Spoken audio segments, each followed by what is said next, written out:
So good morning students, welcome all of you in third lecture of chapter number 3rd. So up to now we study definition of circles, then some term related to circle, then we solve two question of 10.1, two question of 10.2, and here already we solved first and second question of 10.3. Now this third question. If two circle intersect at 2 points, so this is first circle, this is second, they are intersecting at point A and B, then prove that their center lie on the perpendicular bisector of common chord. So this AB is the common chord, the center O of first circle, center O dash of second circle. We want to prove that this line which is joining the centers of these two circles, it is perpendicular bisector of the common chord. Means what is given here, circle, already we know how to write the name of the circle.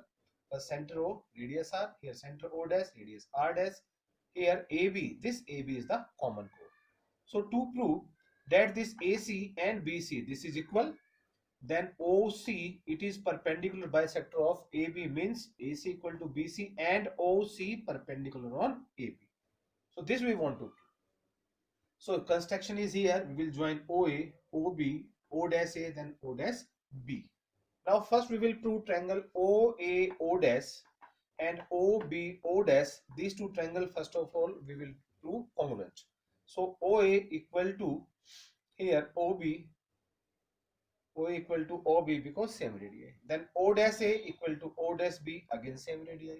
Here O dash is common. So O dash equal to O dash, this is common. So triangle OA, O dash congruent triangle OB, O dash, because by SSS congruence condition, or you can write rule also. Then angle 1 will be equal to angle 2 by CPCT. Now we will take triangle OAC and OBC. Now we will prove these two triangle congruent. So OA equal to OB, same radii. OC, this is common. Then angle 1 equal to angle 2. This is proved above. Here we already proved this. So triangle OAC congruent triangle OBC, because by SAS congruence rule. Then we can say AC equal to BC by CPCT. So we proved this. Now we will prove perpendicular. So again we can write angle 3 equal to angle 4 by CPCT. So but if you see here angle 3 and 4, these are linear pair of angle. So 3 plus 4 is 180, linear pair. 3 as it is, in place of 4 we can write 3 equal to 180. Angle 3 plus angle 3, this is 2 angle 3, 2 will divide on this side, so angle 3 will be 90. So if this angle 3 90, then we can say OC perpendicular on AB.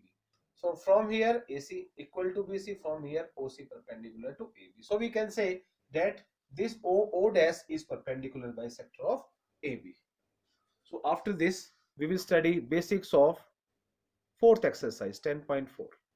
Before starting the questions of 10.4, first we must know these three basic points.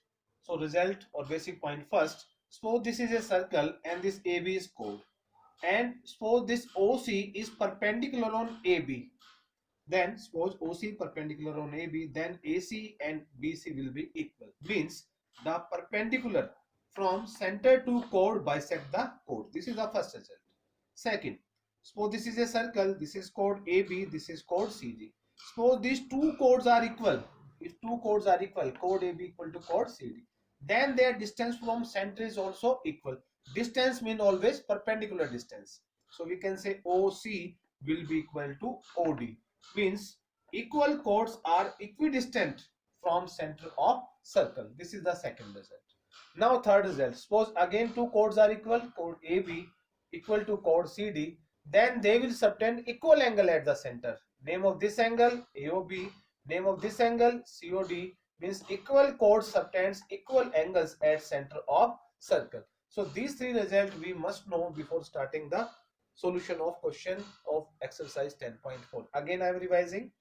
The perpendicular from center to chord bisect the chord. Mathematically we can write this. Then if chords are equal, then they will make then their distance from center is also equal, or you can say equal chords are equidistant from center of circle. This is mathematically writing. Then if chords are equal, then they will subtend equal angle at the center. So equal chords subtend equal angle at center. This is the mathematical writing. So you must know the result in language also, and how we can write this result in mathematical form. So both these two things you must know. So tomorrow we will start question of 10.4 exercise.